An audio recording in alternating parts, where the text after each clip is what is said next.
Welcome back, or hello if you're just joining us.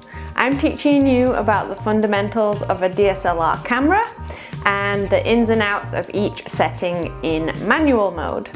I'm also teaching you how to create a professional looking picture with your DSLR. In previous videos, we have covered the lighting triangle and how to use those specific settings to create a picture that is correctly exposed.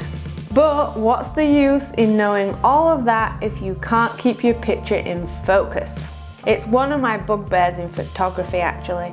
I see so many pictures on Facebook or Instagram and they're not in focus. Not even close. I have to be honest, I let out a silent scream every time.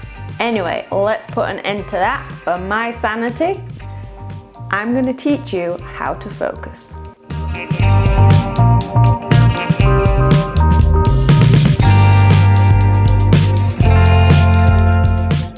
Focusing can be done automatically or manually, and I would say that most of us, even professional photographers, use the automatic function. Manual focus is achieved by moving the focus ring on your lens. For a Canon it's at the front. I'm not sure if it's the same for Nikon, but you can give that a play. And because autofocusing doesn't do super well in low light situations, it's good to practice with the manual setting or the manual focusing so that you have that to fall back on if needed. The manual focus or the autofocus is set by using a toggle on your lens on top right here, and it usually says AF and NF.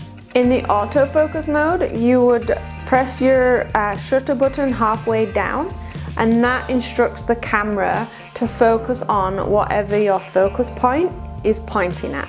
Once focused, you continue to push that shutter button all the way down and take your picture. So there are three autofocus modes, I guess you could say. So we have one that is al servo, which also means continuous focusing. So this mode would be most useful if you are taking pictures of something moving. So maybe a sports event or your dog running around catching a ball, that kind of thing. The next mode would be one shot or single, and it means just that. It means that you focus on that one thing, you take your picture, and you're good to go. It's usually used for situations where your subject isn't moving, so generally a portrait shot. Then you have al focus. So al focus, also known as automatic, is basically, it jumps between the two. The camera or the lens reads what the situation is and alters itself for that situation.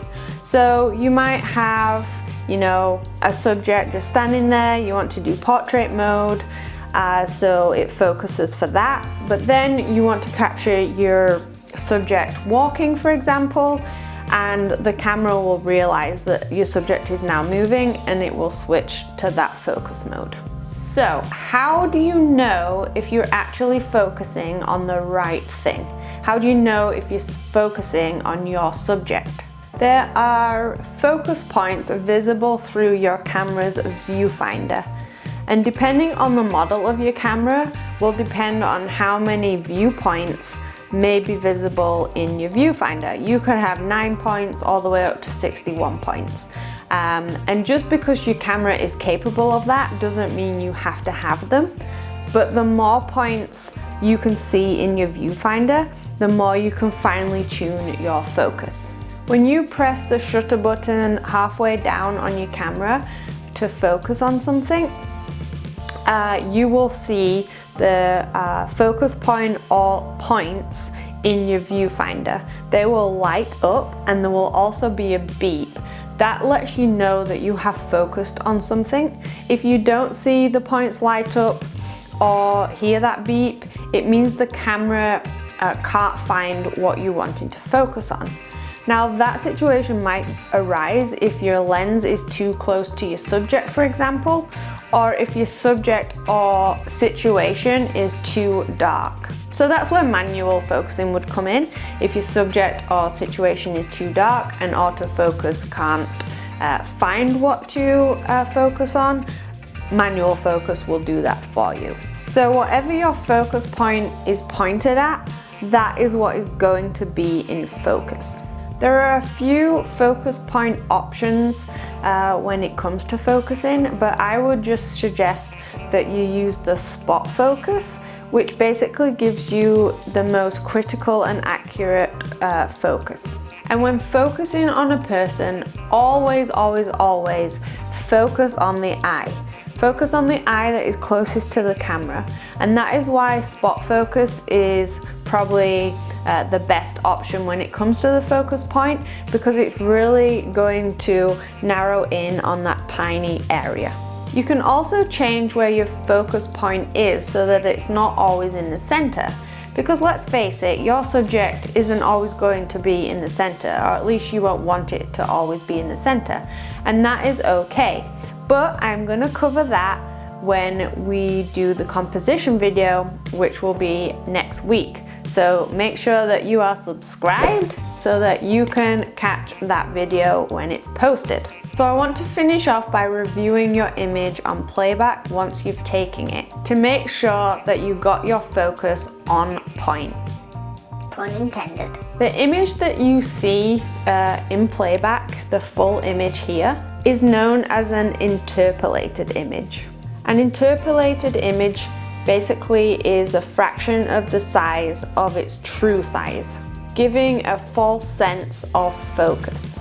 So to give a true sense of focus, you're going to want to zoom in on your image. And again, because you're focusing on the eye when you take the picture, zoom in on the eye in the playback mode so that you can see how crisp and sharp that eye is, and you'll be able to see if you got your picture in focus. Zooming in on an image is known as critical focus. Now, the question is, did you stay focused during this video? That was a lot of information, so please make sure that you rewatch it